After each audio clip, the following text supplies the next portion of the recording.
حضرت نوح علیہ السلام نے اللہ کا پیغام سنایا، لیکن لوگ انکار کر گئے۔ اللہ کے حکم سے حضرت نوح علیہ السلام نے کشتی بنائی اور ایمان والوں کو بچا لیا۔ جو لوگ اللہ کا پیغام نہ مانے وہ طوفان میں ڈوب گئے۔ اللہ تعالیٰ نے حضرت نوح علیہ السلام کو اپنا نبی اور رہنما بنایا تاکہ وہ لوگوں کو ہدایت دے سکیں۔ حضرت نوح علیہ السلام نے لوگوں کو صرف اللہ کی عبادت اور برائی سے بچنے کی ہدایت دینی شروع کی۔ قوم کے کچھ لوگوں نے اپنے نیک بزرگوں کے بت بنانا شروع کر دیے۔ پہلے وہ کہتے تھے کہ یہ صرف یادگار ہیں، لیکن دھیرے دھیرے ان کی عبادت شروع ہو گئی۔ بت بنانے والے فخر سے کہتے تھے کہ ہم نے عظیم کام کیا ہے۔ لوگ ان کی تعریف کرتے اور ان بتوں کو سجدہ کرنے لگے۔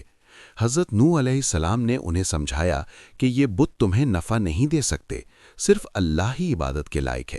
لوگوں نے حضرت نوح علیہ السلام کی ہدایت کو نظر انداز کیا اور ان کی بات ماننے سے انکار کیا۔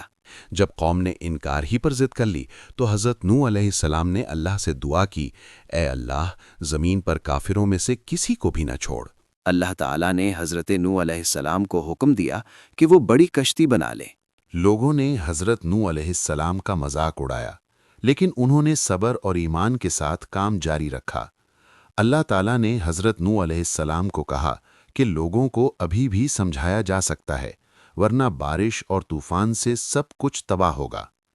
حضرت نوح علیہ السلام نے ہر قسم کے جانور جو اللہ نے حکم دیا تھا ارک میں لائے۔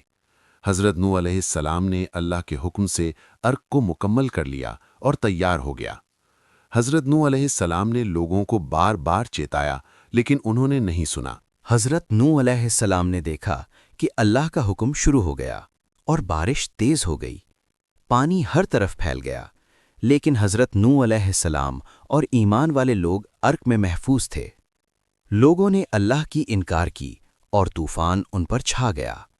حضرت نوح علیہ السلام کی دعا اور اللہ کی رحمت سے ارک برقرار رہا۔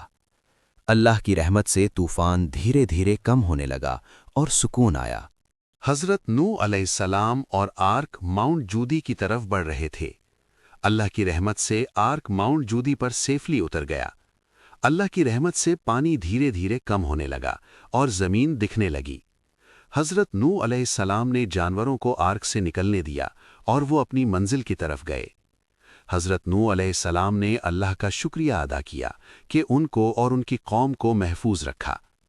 اللہ کی رحمت سے سورج چمک اٹھا اور زمین پھر سے زندہ ہوئی۔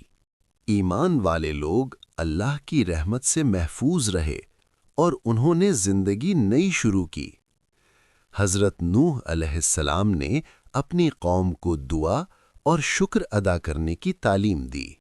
حضرت نوح علیہ السلام نے اپنی قوم اور آنے والی نسلوں کو اللہ کی ہدایت اور ایمان کا پیغام دیا۔ اللہ نے حضرت نوح علیہ السلام اور ان کی قوم پر اپنی رحمت نازل فرمائی۔ حضرت نوح علیہ السلام نے دعا کی کہ اللہ ہمیشہ ان کی قوم کی حفاظت کرے۔ حضرت نوح علیہ السلام کی تعلیمات ہمیشہ قوم اور آنے والی نسلوں کے لیے رہنما بنی۔ حضرت نوح علیہ السلام کی زندگی ہمیں صبر، ایمان اور اللہ کی ہدایت پر عمل کرنے کا سبق دیتی ہے۔